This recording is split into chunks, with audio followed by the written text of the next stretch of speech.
right, so we're going to kick off. I know that we have lots of information to share. I know Brittany does, and I know Brandon does, but then I know, and I'm hoping you all have lots of questions that you guys have asked us. Now we have the audience of the ones that really can answer those questions. And we're really excited that Brandon and Brittany have joined us this morning. So Brittany is the Executive Director of AmeriCorps in Missouri. She will discuss AmeriCorps grants and its upcoming grant application deadlines. These 3-year grants include fundings that cover staffing. Does anybody need extra staffing? Come on. Such as administrative funding to oversee and recruit and oversight. The size of AmeriCorps grants varies from $100,000 to $1 million, depending on the community's need. Do you guys, I just said $100,000. I mean, how could we use $100,000 of staff in our communities? Additionally, this grant has the potential to be renewed. Through this grant, AmeriCorps desires to partner with nonprofits and other entities that engage in evidence-informed practices to strengthen communities by investing in economic opportunities and uniting America through services. This is exactly what we do in our downtowns. This isn't a stretch. This is exactly what we're doing. And this is a tool to be able to have the staffing, the backing to create more economic development, more community projects in our communities. The exciting thing that Brittany is going to share as well is that how we can partner with this. If you guys have a great interest in this, how possibly we as Missouri Main Street could write the grant. So we have all the paperwork to do on our side. So what I'm hoping is at the end of this, you all really share, if you're interested in this program, how we can help support you. And then also with what Brandon's going to talk about. You know, many of you guys we are at capacity. And Keith and I understand that. We have been Main Street directors. You're always at capacity. And so this gives us a tool that we could bring in a project manager. We could bring in somebody to help support the events and then alleviate some of that burden off of maybe the director, that they can do more of historic preservation or economic development. Or we may have programs today that only have a part-time person or don't have a person at all. This could give us that first program manager, director in the communities. And then also it could support what Brandon's talking about today, because if you're going to write a grant and do everything for a building through CDBG, that's another layer, you know, that's another project. So could we offset some of that burden with another person or persons to help that oversight? So anyway, great opportunity, Main Street programs. Here we go. Brittany, thank you so much. It is all yours.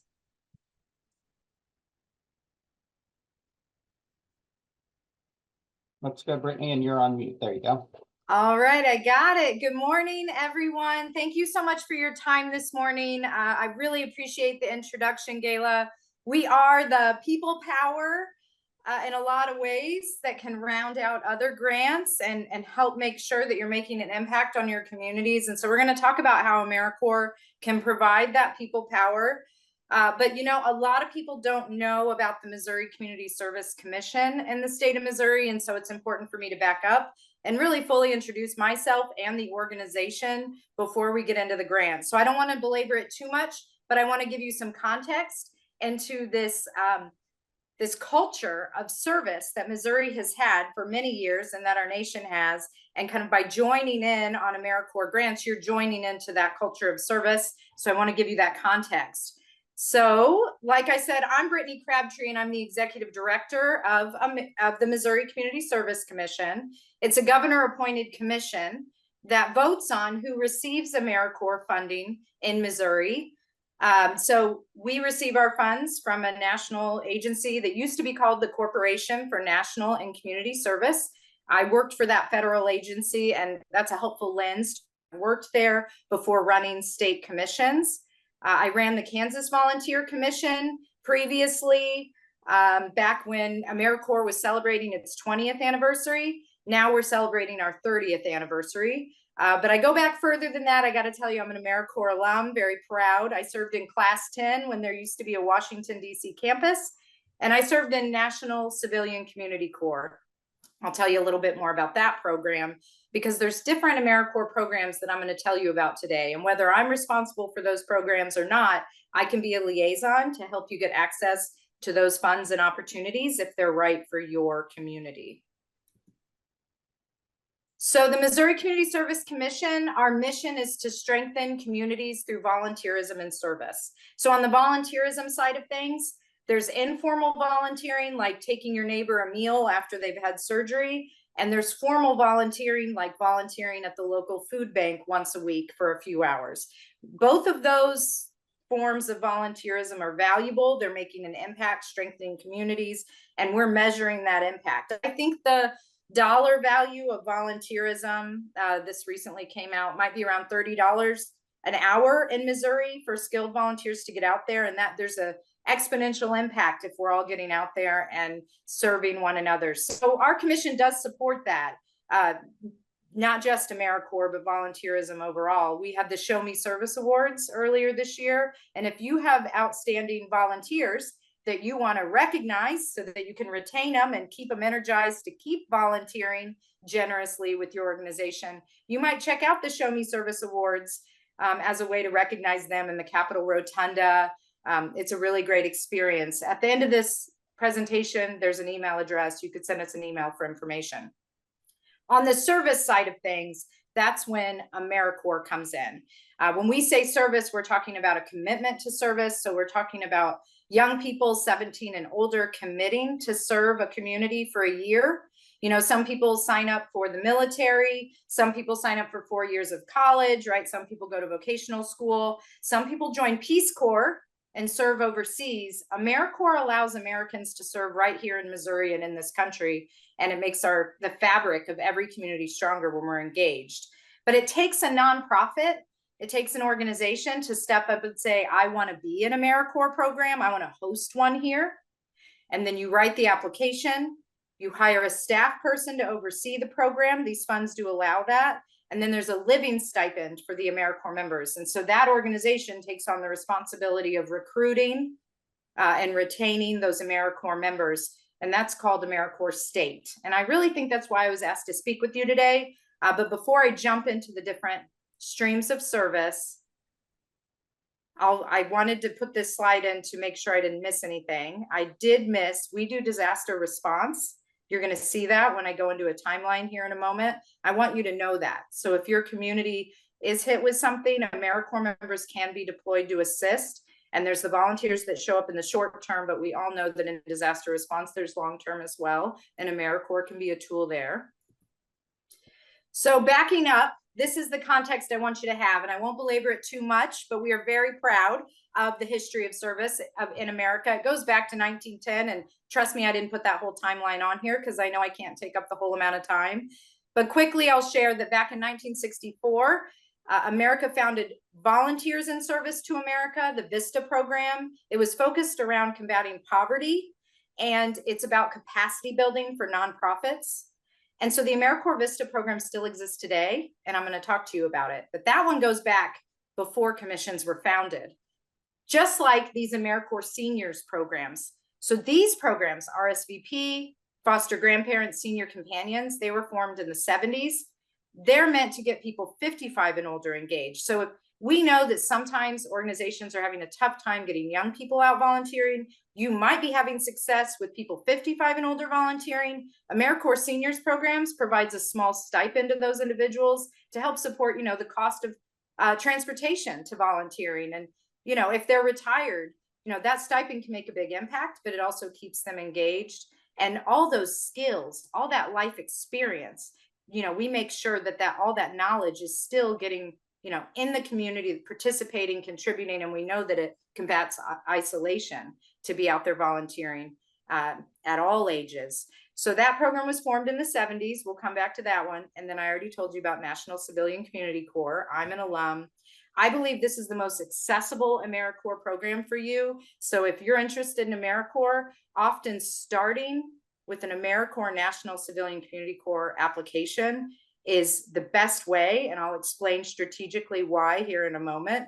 But I would also just remind you that after the Depression, Civilian Conservation Corps was a huge part of our nation's ability to bounce back. In fact, many places in Missouri were built by Civilian Conservation Corps. You think about Lake of the Ozarks. National Civilian Community Corps, that's a modern interpretation of that. And you can still get teams out to your communities. If you've got farmers markets in the summer and you've got to run these big events and you just need people power for an intense amount of time, for example, NCCC is the right answer. And we'll talk about that. But in 1993, all these programs started to come together. So President Bush had advocated for the Corporation for National Community Service to be established. President Clinton. So this is a very bipartisan effort. In 1993, we got it done. We brought all these programs under one umbrella, under the name AmeriCorps, and we're celebrating 30 years this year. A couple more points of pride, just to give you a full perspective on the impact of AmeriCorps. The first class of AmeriCorps did serve in 94. One of our commissioners, incoming commissioners, served in class 1. So that's a lot of street cred in our world. In 2001, many of us, or all of us, remember where we were on 9/11. AmeriCorps was watching as well, and we deployed AmeriCorps members in response. And that was a turning point for AmeriCorps when we realized having these trained individuals committed to a year of service, not, you know, in the military capacity, but in a civilian capacity, not in the Peace Corps, but right here in the United States, it became a tool that could be deployed in response. And before I forget to mention it, Joplin, AmeriCorps was a huge piece of the Joplin response in 2011, and a huge reason why I said yes to coming to Missouri, because the legacy of service is so strong here. And I was proud to be part of the federal agency that figured out how do we follow the rules, but also get AmeriCorps members there as fast as possible. And I see my role today very similar, to be a liaison to organizations to help wrap your head around, how do I get AmeriCorps? How do I make sure I'm following the rules and also make sure it works for my community? And so then as we continue quickly through this timeline, more recently, AmeriCorps was a big part of the COVID-19 response. And so as a result, in 2022, AmeriCorps partnered with the CDC to create Public Health AmeriCorps, our most recent iteration of AmeriCorps. And we do have Public Health AmeriCorps operating in St. Louis and one other community in Missouri today. And all these programs are available to Missourians right now. We just got to debunk the mystery of how to get those funds. So I've given you some context and some history of AmeriCorps, and now I want to, part of the mystery is understanding why it sounds too good to be true sometimes. There are 6 priority areas that you can request an AmeriCorps program to address, and I've listed them here. Disaster services, economic opportunity, I think that's the one that's going to fit this group, right? But we also have education, environmental stewardship, healthy futures, veterans and military families. AmeriCorps is built to be flexible to local need. Almost any idea can fit into AmeriCorps program if you can demonstrate need on the local level. Recent evidence, buy-in from stakeholders. If you can demonstrate need, often an AmeriCorps program can address that need. I mean, we put it in a logic model, we track behavior change and outcomes. And if you can correlate, you know, need to outcome, that's what the grant reviewers are looking for. And it's one of the reasons AmeriCorps is so flexible, because we're not trying to decide what you should use the funds for. So far in the presentation, I've told you about these streams of service. I wanted to give you a little bit more of a story because I know this slide is very word heavy, but also some of our brains appreciate this organization. So the first column here, AmeriCorps National Civilian Community Corps. The applications are shorter and easier. The deadlines are more frequent. I think they're closer to quarterly. And so after I give this presentation, if you would like to be connected to the individual that will meet with you one-on-one to explain how to apply for NCCC, I'd encourage you to reach out, because what we've seen is communities that bring AmeriCorps NCCC teams to their community, they demonstrate the impact of AmeriCorps, and strategically then they're getting buy-in from folks in the community. They're like, look at this, look what AmeriCorps can do. And you don't have to recruit the AmeriCorps members in this scenario, you provide them housing. So it's very helpful that you're not interviewing, recruiting, retaining, managing them.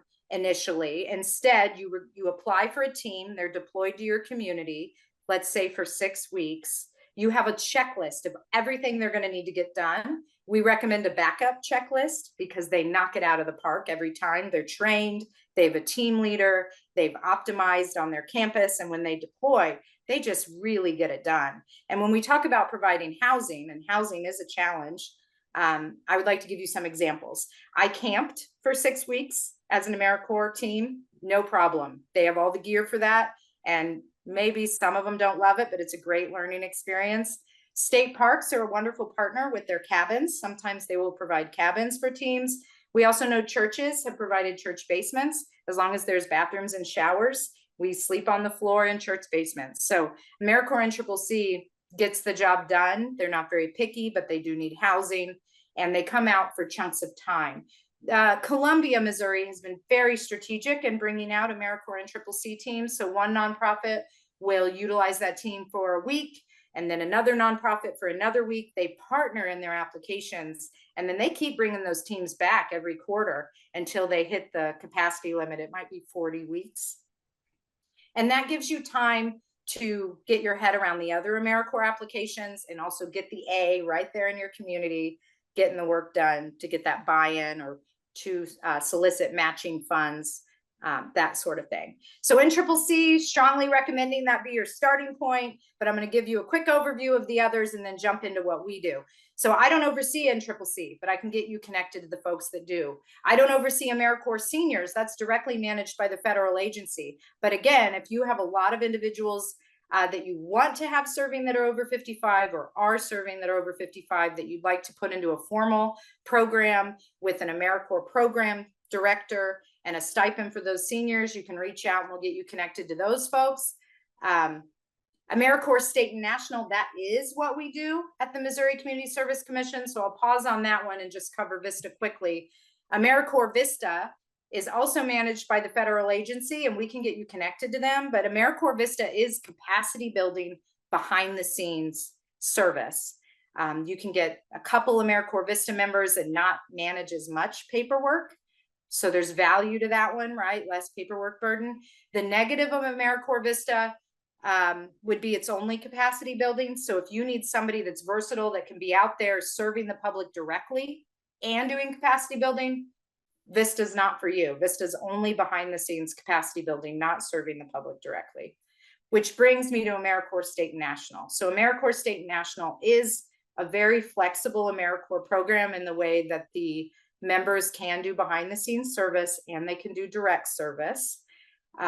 Members need to be 17 and older through 100 years old, right? So there's not like an age limit on this one. An AmeriCorps State and National grant, you write the grant yourself. If you go to showmeservice.org, and I think I have this link later in the presentation, you'll see last year's notice of funding opportunity is available on the AmeriCorps grants page. I'll get you the link in the chat by the end of the presentation. But we don't have a notice of funding opportunity open right now. We expect it to come out at the end of summer. But looking at last year's NOFO will be very helpful in preparing for when these funds come out. You know, it takes some time to build an AmeriCorps grant. The most successful applicants meet with us, you know, for 1 or 2 hours over some time to make sure they're really understanding. And we encourage you to reach out and request those meetings. But an AmeriCorps state grant does allow you to, as Keith said earlier, hire staff to oversee the program. And we recommend at least 100% of someone's time managing this program. And then also the living stipend for the AmeriCorps members. Now, a lot of main streets, it's going to be hard to bring on 10 AmeriCorps members out the gate on top, you know, an AmeriCorps program director plus 10 members, which is why it's also very exciting to think that Missouri Main Street might be interested in being that intermediary applicant. So if there's enough interest from organizations around the state to get 1 or 2, 3 AmeriCorps members, we can have that follow-up conversation. But I do think AmeriCorps State and National is a great fit for Main Street communities. And Gayla was just sharing that there's been success in the state of Oregon with this partnership. And so I hope this is just the beginning of a longer conversation and a conversation of how AmeriCorps might be able to support the CDBG funds that you're going to hear about in the second half of this presentation. So if you go to showmeservice.org/AmeriCorps-programs, please note the spelling of AmeriCorps. We don't say AmeriCorps, but there is an S on the end. If you go to that webpage, you will see all the existing AmeriCorps programs in the state. You can find one in your area. You can reach out to an AmeriCorps program director now, take a tour. We have about 30 programs in the state. 4 of those are planning grants. Planning grants allow you to get a smaller amount of funds to plan before you bring on an AmeriCorps program. And again, that notice of funding opportunity isn't out there yet. But at the end of this presentation, I'm going to encourage you to send us an email and ask to be on our mailing list. So as soon as it comes out, you get it. And also having these conversations, as many of you know, early before the NOFO comes out is helpful, because there is a period of time that we're not able to provide that technical assistance out of fairness to everybody. There's also a podcast out there from the Department of Economic Development. Episode 16 is about the Missouri Community Service Commission, so we can't cover it all today, but I did want to route you back to that if you're interested, just to get more context. But I wanted to leave time for Q&A today so this could be practical to you, and I'm also going to stop sharing in case we want to go to the website and look at the NOFO. But when I thought about, action items from this presentation, knowing that the notice of funding opportunity isn't out yet, these are the items I came up with. 1, join our mailing list. Email us at mcsc@ded.mo.gov, and we'll get you on the mailing list. We'll make sure that we know you have an interest. If we get enough interest, we can schedule a meeting with multiple Main Street communities or another conversation with Gayla and Keith. Second, we have days of service coming up. So if you want to serve, if you want to get connected to this community and see some AmeriCorps members in action, we're going to be in St. Louis on 9/11, and we're looking for, there's going to be thousands of volunteers in the Enterprise Stadium on 9/11 Day of Service, packing meals, hundreds of AmeriCorps members managing that process. If you want to be a part of it, it is who you know, it's relationships, debunking the mystery of these funds. Join us, email us, and we'll get you connected to that opportunity. And then finally, we are looking for commissioners. So I would not be doing my job if I didn't say that all of you would be interesting experts to bring onto the commission with your local knowledge of your communities and where AmeriCorps could be making an impact. We would welcome your applications. We're trying to increase the size of our commission and the diversity. And as we have another governor, we will need a new list of potential applicants. So these are a few ways that you can get involved until our NOFO comes out. But I'm going to stop sharing.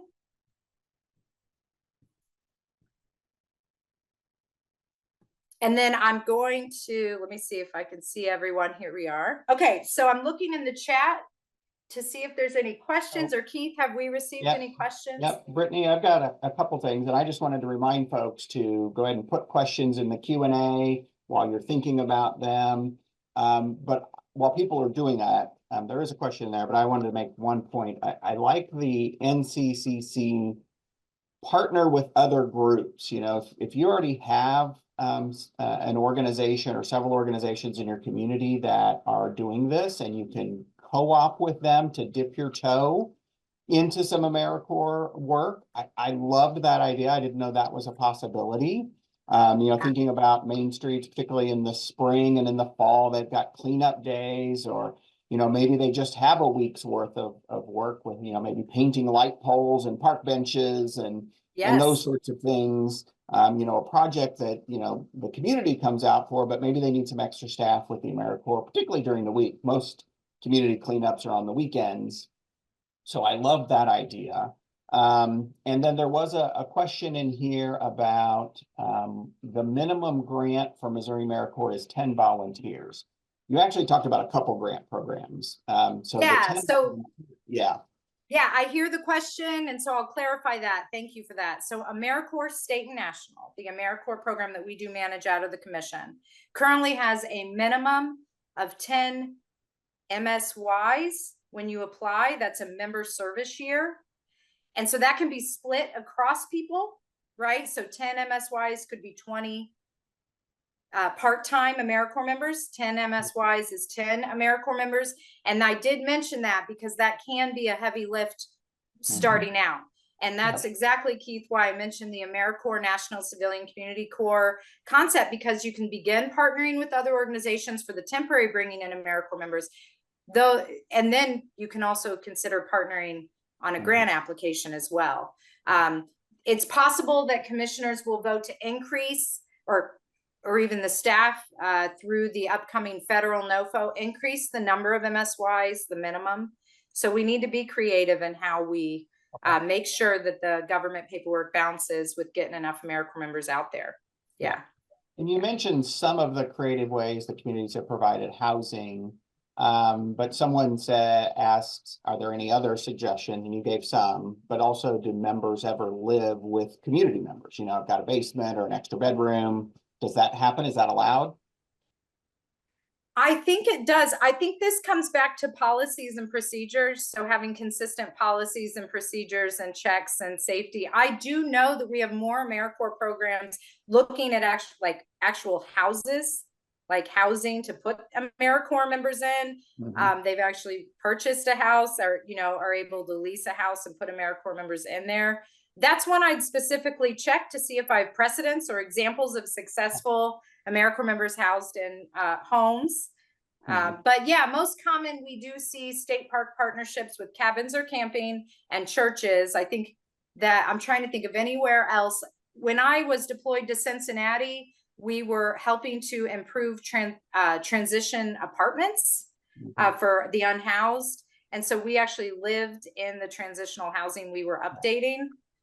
So yeah, we are here to brainstorm with you if you'd like. I would imagine some of the communities with colleges, maybe some dorms, things like that could be utilized, because sometimes they have dorms that are open during the summer. So that's a great example. You mentioned policies and procedures. So there is a question from somebody who has some intimate knowledge with this. Good. Has a sister that's currently working in a different state's AmeriCorps program. Cool. And just wondering about the workload and the management of that. How does that happen? You know, making sure that we're taking in, that there's the physical and mental well-being of the AmeriCorps members, and communication and all those things related to on the ground. How does that happen from a logistical standpoint? Yeah, this is why it's so important that we have strong AmeriCorps partners and nonprofits that apply to ensure that we're building strong AmeriCorps programs that provide the support the members need. It's a triple bottom line thing, right? It helps organizations be stronger. We're also helping those individuals get into the talent pipeline, build their resumes and experience. That's why we're in DED. So having strong partners, particularly with AmeriCorps State and National, is necessary, because that member's experience, that sister's experience, if she's an AmeriCorps State member, is largely formed by where she's serving. That nonprofit is creating that experience, much like they create it for an employee, they create it for AmeriCorps members. We do recommend that AmeriCorps members at least serve in pairs.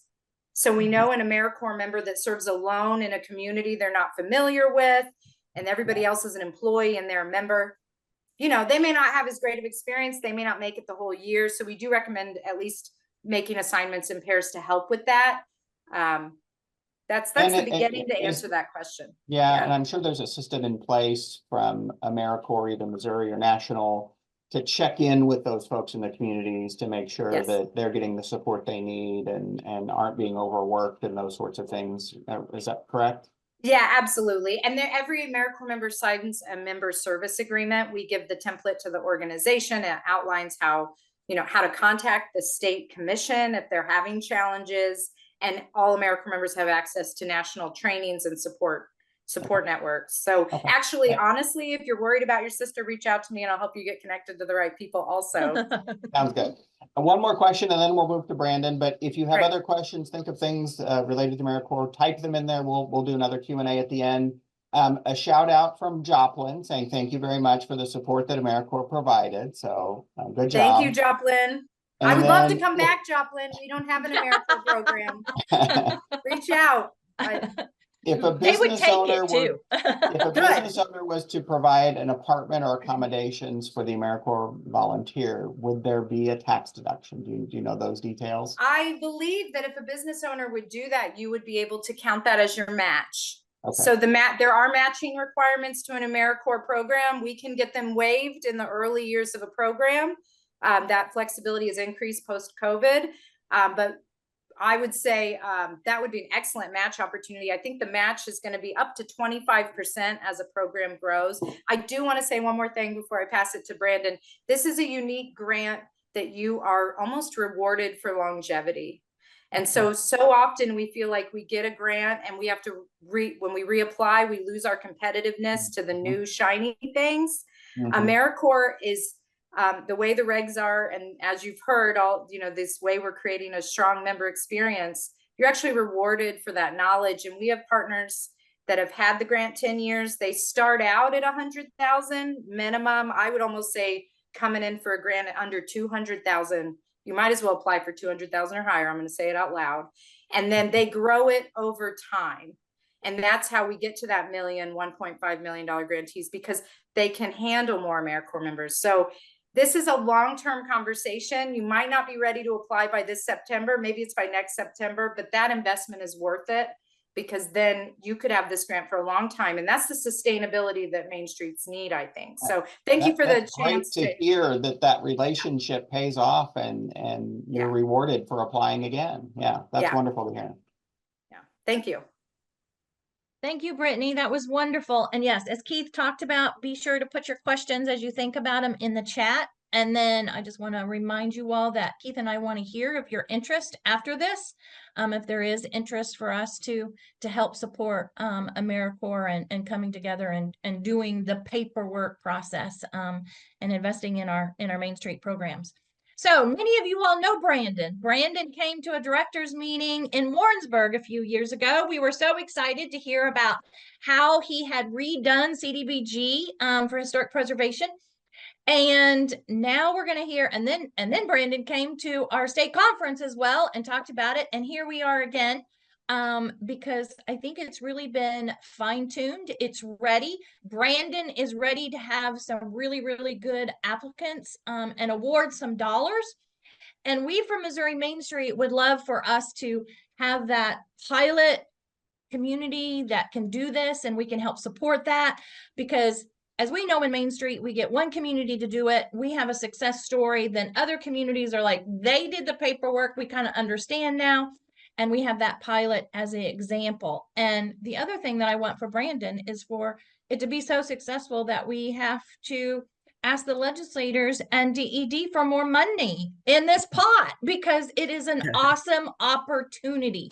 And if you guys are ever wondering about this program and how great it really is, it's really a model similar to what Iowa does. And as many of you guys have heard from Jim Thompson. Jim Thompson has been in your all's communities talking about programs like this that they worked out with CDBG. And so it is a lot like what Iowa has done. And we that took directors on that expedition to Iowa heard a lot about these programs and how they funded through CDBG. So Brandon, we're really happy to have you with us again. And we want a project out of this and help guide a project and support a project, many projects, but we need that one just to take the bull by the horn and say, we're going to do it. So Brandon is the program manager for the state of Missouri's Community Solutions Division. He oversees the CDBG, which is Community Development Block Grant. It is a funding opportunity for eligible Missouri communities to engage in revitalization efforts to restore downtown areas as a center of community activity. Those that have got notification last week that they received Paul Brune funding, Brandon is going to be able to share with us too how we can leverage Paul Brune with CDBG. So Brandon, thank you for joining us, and let's go. Yeah, thank you. Let me share my screen here to make sure that there's a PowerPoint to accompany everything I'm going to be saying. So thank you for having me. I'm going to run through this pretty quickly. There's a lot of content that I want to run through. If you've attended any of the previous sessions that I've provided, some of this may be repetitive, but there's some additional information and some additional clarification that we've incorporated as we've worked with communities to help them develop applications. So just as an overview of what we're going to go through today, I'll talk through the program, how it operates, the types of activities that we can fund. I'll walk you basically from womb to tomb on a project. So from when you first have an idea of a project that you would like to submit to our office, all the way to closing out the grant with our office after you've completed all of the construction work and you're ready to move on to the next need for your community. And then I'll wrap up with some tips for a successful application and project. Before I do that, though, I did just want to provide a note. Before coming to the state of Missouri, I worked for a regional planning commission that had actually received an AmeriCorps Vista volunteer who was responsible for helping to build up capacity. And that AmeriCorps Vista position was so successful for that organization that they were actually able to grow that Vista position from the grant funding that they secured into a permanent full-time position. So those capacity building efforts are really, really impactful. I've seen it firsthand for nonprofit communities. I mean, nonprofits are scrappy. You have to get a lot done without a lot of resources. And so it's an incredible opportunity. And as I go through this today, I hope that you'll see some areas and I'll point out some opportunities where utilizing an AmeriCorps member could be extremely helpful for not only securing funding, but then making sure that you have the capacity to carry out the project activities later on. So in terms of the program itself, this is an open cycle application. So what that means essentially is that we don't have an opening and closing date, but it runs all year long. It is a non-competitive scoring process. So there's evaluation criteria that I'm going to talk about later on, but essentially an application is scored based off of those criteria. And as long as you meet the threshold, then your community would be awarded that project. It is first come, first serve based off of the date at which we have a complete and accurate application. And our funding, we anticipate being able to award at least 2 per fiscal year. We have not yet made any awards out of our fiscal year 23 funding. So we still have 2 projects we can award from that. And then we are in the process of securing our fiscal year 24 funding, which would mean 2 more projects that we could fund. So we have funding right now, essentially, for at least 4 major projects in communities throughout the state. It is a maximum award of $750,000, and that is for your hard costs. So your construction, your acquisition, if there's any necessary for that. And then we award soft costs above that $750,000. So that would be your grant administration, your engineering and architectural design, construction inspection, if there's any legal services that you need. So that $750,000 is truly $750,000 going into the building stock in your downtown. We do operate as gap financing. So it's important to remember that that $750,000 maximum is essentially the maximum we can award. But there's another calculation that's essentially what your total project cost is versus the amount of funding that the community has to contribute to the project. So we'll look at their financial statements and make sure that they don't have any excess revenues that they could be putting towards the project. And then we'll step in to fill whatever gap remains. There is also a guideline for a maximum of $75,000 per structure. And this is really designed to make sure that you're focusing on a targeted downtown area. And I'll talk about that a little bit more later on. But I'll note that this is an average. So it's not $75,000 per structure is the hard cap for each one, but really looking at all the structures that you're proposing to assist with the project. Are you averaging $75,000 per structure? And then finally, this program does require a 20% cash or in-kind match that can come from the property owners. It can come from the municipality. It can come from the downtown association, because I know they're just sitting on oodles of dollars. But we have seen communities, whenever there are match requirements for programs, be really successful in fundraising to help with meeting those cash match requirements. The most important thing to remember is that no matter what you're doing with under your award, all activities have to remediate declared blighted conditions as evidenced by a preliminary architectural report. And I'll explain a little bit more what that means, but essentially, no matter what you're proposing to do, it has to be remediating something that is holding your downtown back from further development. So our funding is a little bit unique. Our dollars can only flow to a unit of general local government. So that's a municipality or a county. And then there's a few thresholds. So they have to be less than 50,000 population if it's a city, and a population less than 200,000 if it's a county. The reason why is those entities receive funding directly from the Department of Housing and Urban Development, and so they're ineligible to participate in the state program. And then federal regulations require that the applicant can't have a delinquent audit. And then our rule is that they cannot have a project that's been open for longer than 2 years, to make sure that communities are completing projects on time before they move on to taking on another CDBG grant.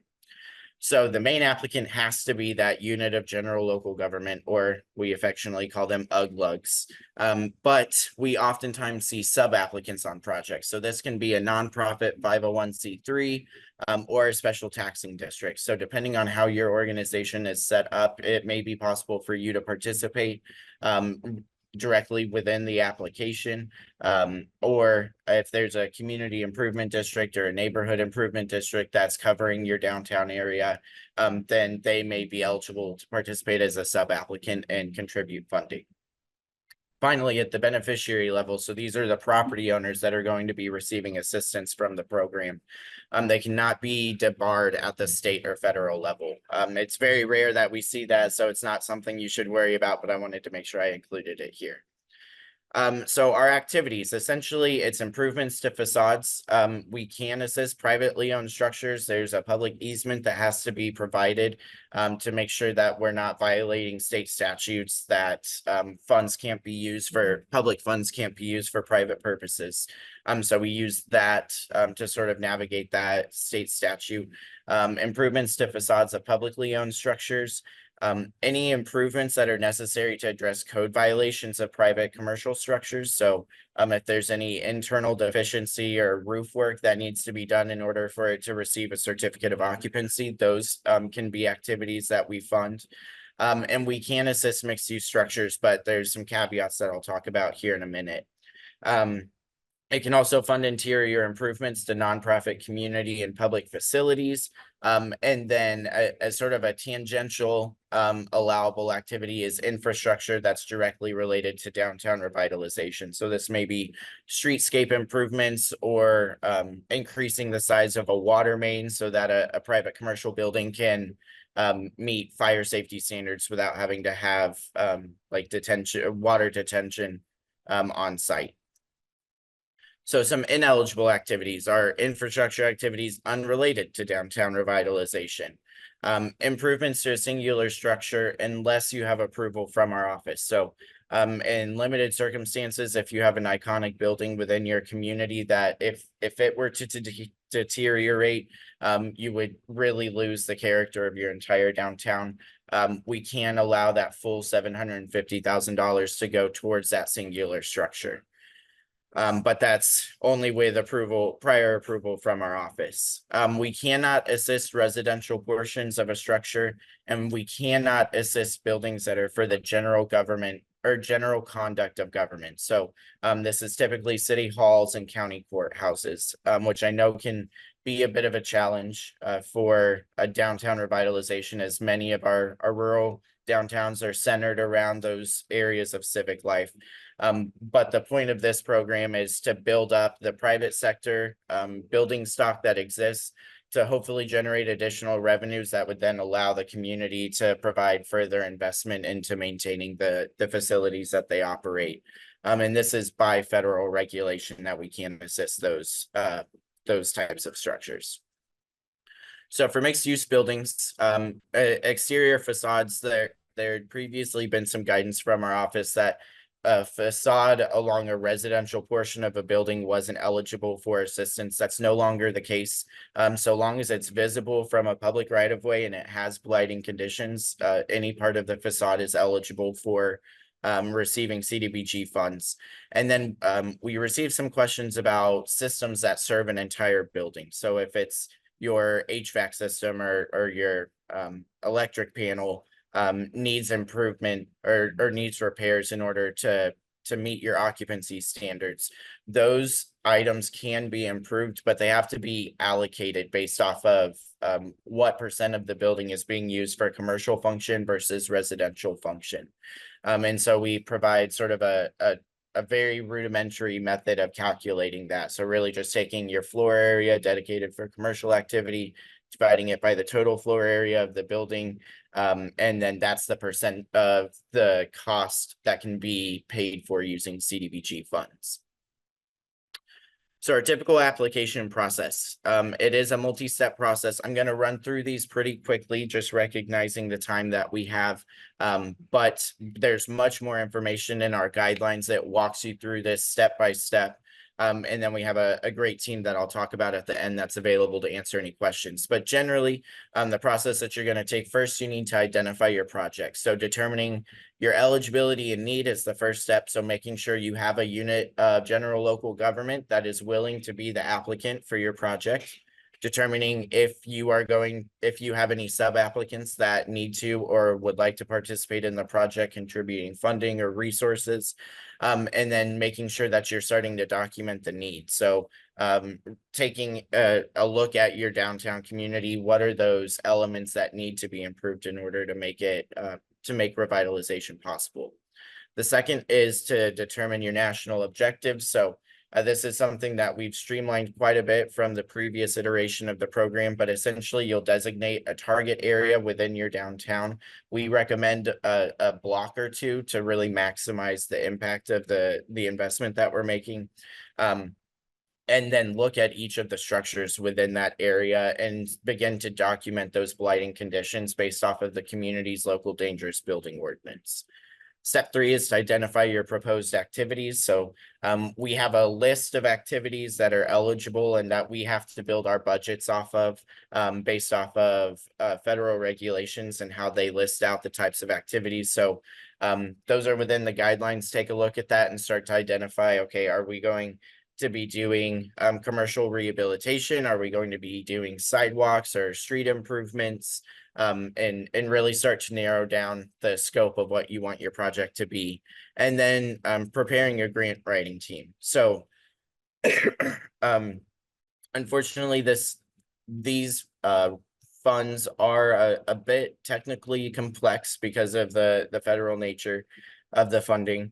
And so we do strongly recommend that you utilize a grant writer who has experience working with the CDBG program or who has experience working with federal grant programs generally. And then selecting your architect to make sure that as you're working on your preliminary architectural report, which is the basis for your application, and I'll talk about here in a second, making sure that you have those people on board early will be crucial to preparing a successful application. And before I move on, actually, I will just mention that the grant writer and administrator, that may be an area where utilizing an AmeriCorps member could be extremely helpful. You have the ability to identify the skill sets that you would need from a person in that position. And so you could identify somebody who is willing to give their time through an AmeriCorps program and has the skill set and expertise for technical writing and budget analysis that could help you to do this without incurring very much cost. So the next phase is to begin formally developing your project. So I'm preparing your preliminary architectural report and beginning to secure owner agreements with the property owners.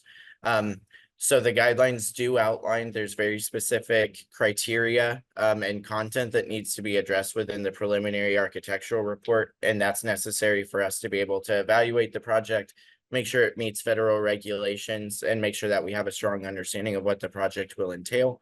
And then making sure, pardon me, that you have agreements with the property owner. So during the application process, once you know the scope of the project that you're going to be proposing, you do have to secure a construction terms agreement from the property owners, each individually, making sure that they're fully aware of the scope that's being proposed for their individual structure and that they're willing to provide access to the city's contractors to come in and do the construction work. These agreements are negotiated between the applicant and the property owner. And we have information within our policies that give guidance as to what the contents within those agreements need to be. But those are determined by the applicant, and so they'll need to work with their legal counsel to truly flesh those out. Step 6 is to consider environmental review in the Uniform Relocation Act. So both of these can significantly add costs to projects for environmental clearance, making sure that you're communicating early with SHPO for any historic properties to make sure that you're accounting for any potential costs that may come out of that. And then structures are required to be vacant. Otherwise, they could require tenant relocation assistance for both residents and businesses, which can very quickly eat into that $750,000. So we very strongly encourage communities to only improve properties that are vacant and dilapidated. Step 7 is to develop your project budget. So you'll need to make sure that you have letters of commitment for any funding sources that you're proposing to leverage, whether that's local cash or private funds from property owners or another grant fund. As Gayla noted earlier, with some of the communities that have received funding recently for facade improvements. And then as part of that budget package, the city or county will also have to provide their most recent financial statements so we can look at their revenues and make sure that they're not sitting on a little stack of cash that they could be putting towards the project. So finally, preparing the application.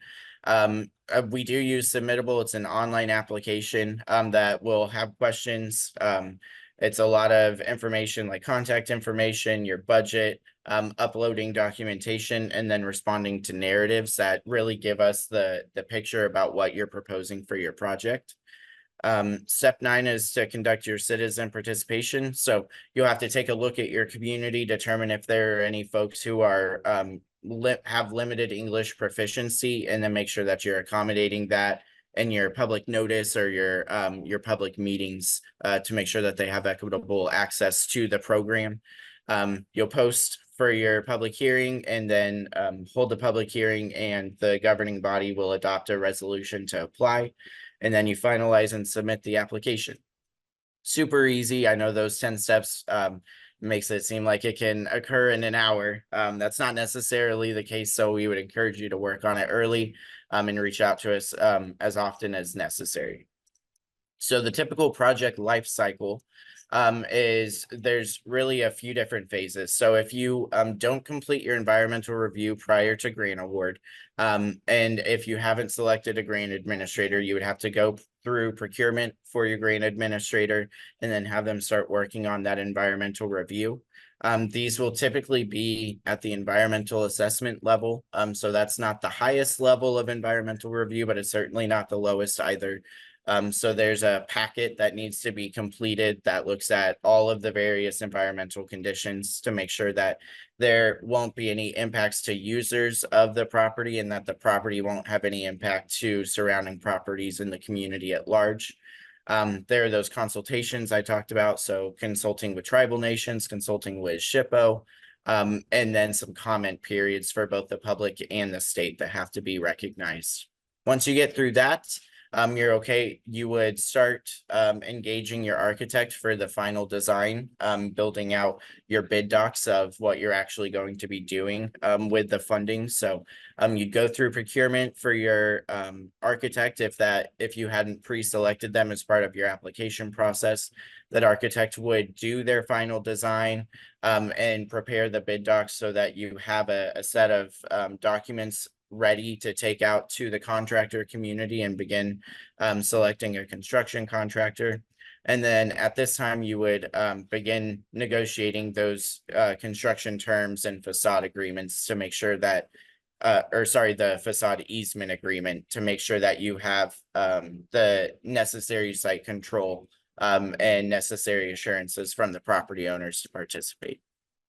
So you've got all of that. You're ready to move into your construction phase. So there will be prevailing wage determinations. You have to make sure that you're paying the federal prevailing wage rate.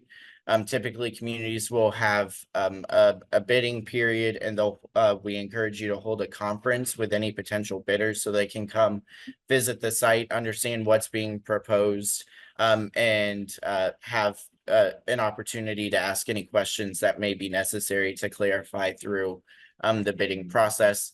The community, the governing body will select a bidder and award the contract. And then the contractor gets to work doing the work that was identified in those bid docs until you get to the point of the work being done. Everybody signs a certificate of completion, and we move into the closeout phase. So during that time, a member of our staff would come out on site to do a final review of all the files that you have, assist the community with the closeout paperwork. And then once that's filed, it would really just move into the records retention phase. So the community would be required to hold any records related to the grant for a period of time and then destroy them. So one thing that I do think is important is the flow of funding. So as you may have picked up throughout this presentation, our funds are awarded to the city or county, and they're entering into contracts with construction work or for the construction work. So our funds flow to the unit of general local government. They'll have a bank account set up with us, and then they have to pay those expenses within 3 days of receiving the funds. We can't issue funds until environmental clearance has been completed, and then construction draws cannot be processed. So construction funds can't be dispersed until we have those owner construction terms agreements provided to our office. So tips for a successful application. I'm going to run through this really quickly, but evaluation criteria, there's really 3 main buckets. The first is demonstrating needs. So making sure that you're talking about demographic and market conditions, whether they're demonstrating a decline within your community and demonstrates the need for the investment, or if you have market trends that show there's potential for your community, but improving certain elements of your downtown are necessary for it to continue thriving. So really thinking, why is this investment critical for your downtown? The impact. So looking at what's going to come as a result of this project. Is there going to be an improved desirability or livability within that local environment? So how are you going to be activating the space after this investment? What are the anticipated tax revenues that are going to be generated for the community, and how are they planning to use that to benefit the downtown? Are there any unique demographic or economic conditions? Do you have a unique sector that you can capitalize on that you're pulling into the project? And are there any potential private redevelopments that may occur after the project? So how is this project serving as a catalyst to further improvement in your downtown area? And then finally, effort. So this is really looking at what has already been invested in your downtown, both in terms of funding, but also in terms of resources and programming and community support. So really think about these questions and incorporate them into your narratives and within the preliminary architectural report. Those evaluation criteria are more clearly laid out in the application guidelines. So some helpful hints: make sure you include all documentation that's necessary. Pictures are incredibly helpful for our team to evaluate applications and understand where the need truly exists. Make sure you're telling us a story in your narrative questions and align those stories again with the evaluation criteria. Ensure your costs are consistent between the preliminary architectural report that your architect prepares, the project budget that'll be submitted as part of your application, and then the grant award that'll come from our office. And communicate openly with your stakeholders. As Gayla said at the beginning, we have not yet awarded any projects under this newly rebuilt program. So whenever we do receive an application and we're able to award it, we're committed to working very collaboratively with that successful applicant, recognizing that this is going to be sort of a first time for all of us going through this process. And so our staff are committed to helping your communities be successful in their CDBG projects, but it also requires the communities to be collaboratively communicating with their grant administrator, with their architect, and with the property owners who are ultimately going to be benefiting from this project. So I will end there, but know that you can contact myself or my staff with any questions that you might have. Debbie Feedback is our Chief Development Officer. She oversees all project development and environmental review and will be an incredible resource for you. So Keith, Okay, Brandon. I'm sure I answered all questions. There's nothing in the Q&A, right? That was fabulous. Yes, but no, I have a lot of questions, Brandon, which is Yes. great. Mhm.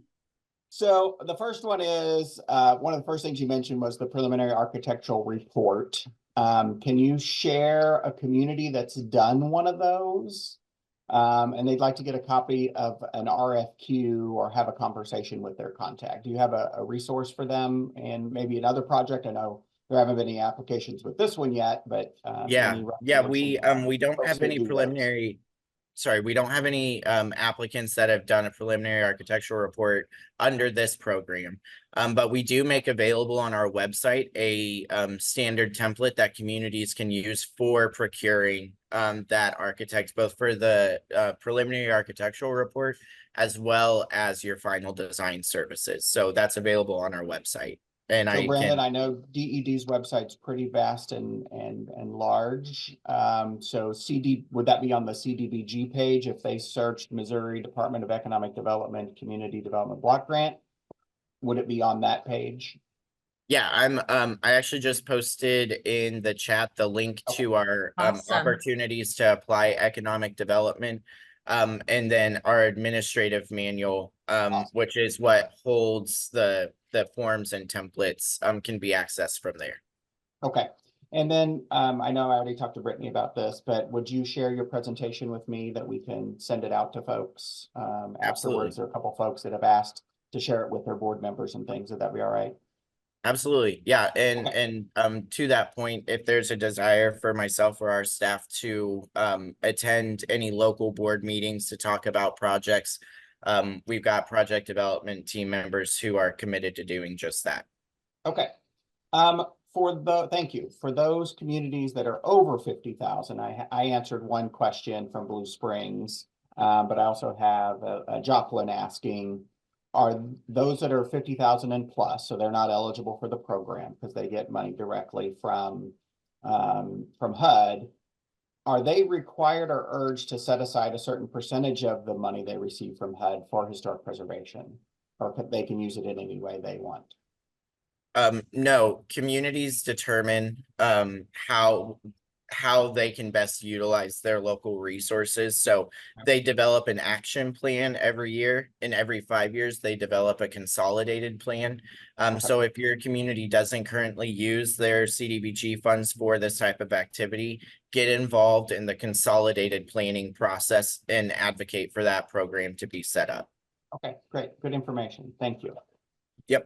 You talked about facades being eligible, but what about, does that mean the whole outer envelope? Like, would a roof qualify, or if a back wall is compromised? What do you mean by facade? And then also, what if it's a mixed use building?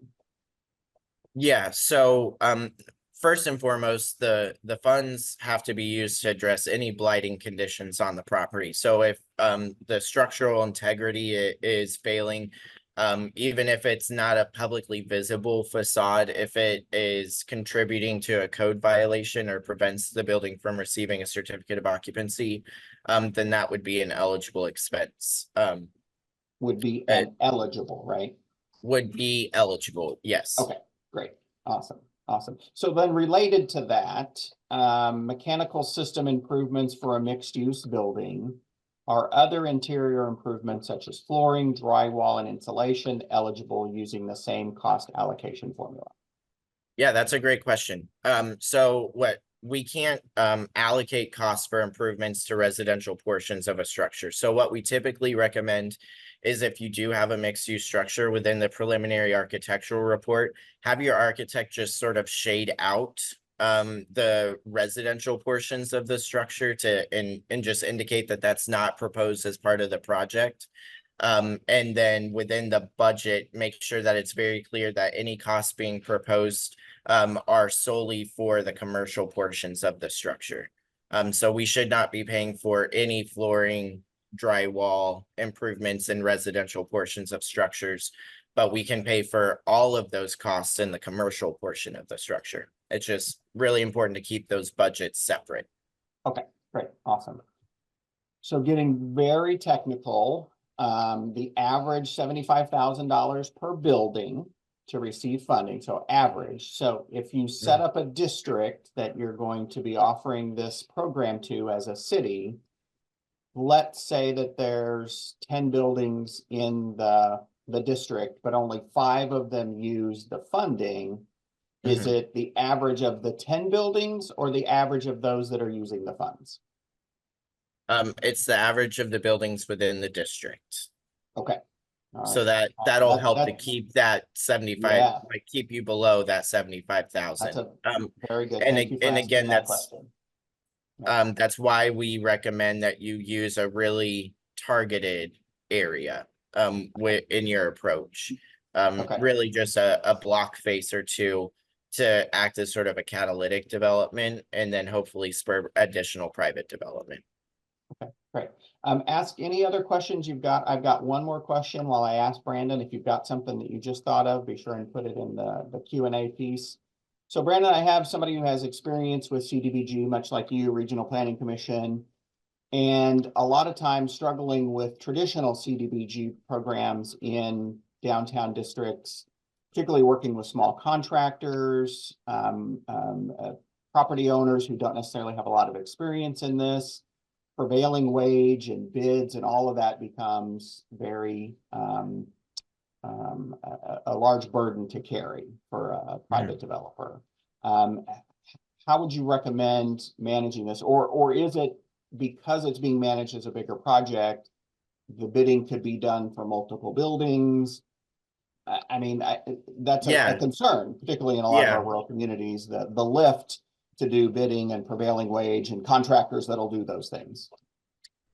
First, I would say that emphasizes how important it is to either have an internal staff member who is very knowledgeable in this, or, as is more likely the case, having a grant administrator that has extensive CDBG experience, because this is a complex process that there's no way to get around that.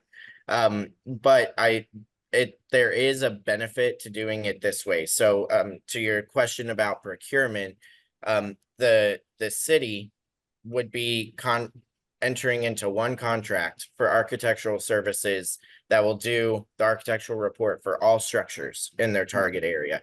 They'll be entering into one contract with a prime contractor to do all of the construction work, who will have their associated subs.